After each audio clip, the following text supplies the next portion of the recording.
И по една недела од прогласувањето на епидемијата во Гостивар, забраната за користење на водата за пиење се уште останува во сила. Надлежните апелираат граѓаните и понатаму да не ја користат водата за пиење и подготовка на храна, се додека официјално не биде потврдено дека е здравствено исправна. Министерот за здравство Сашо Клековски денеска кажа дека ограничувањето ќе биде укинато само кога ќе се добијат 3 последователни исправни лабораториски анализи, со кои ќе се потврди дека водата е безбедна за употреба. До тогаш продолжува земањето мостри и контролите на водоводната мрежа.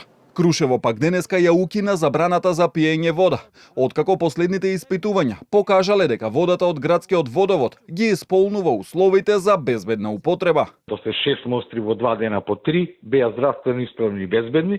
Исто така последната од 24/7 се здравствено исправни и безбедни за користење како вода за пиење. Заради што од наша страна е известено јавното комунално предпријатие и надлежните од Агенција за храна и ветеринарство, кои имаме информации дека веќе се излезени на терен да ја согледаат состојбата и најверојатно врз основа на резултатите и нивното мислење стручно ќе биде повлечена забраната и водата ќе биде дозволена да се користи како вода за пиење за град Крушево.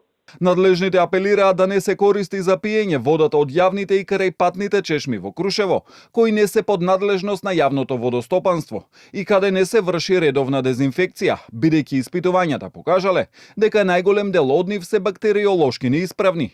Од СДСМ пак и денеска побара одговорност за состојбата со водата во Гостивар.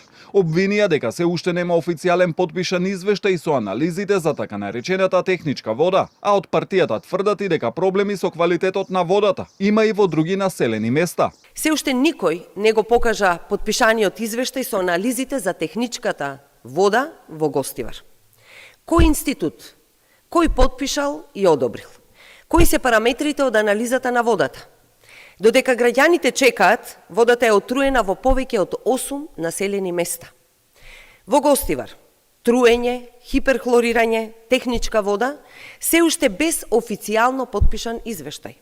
Крушево, вода заматена и микробиолошки неисправна, затоа што уредот за хлорирање еден час немал струја.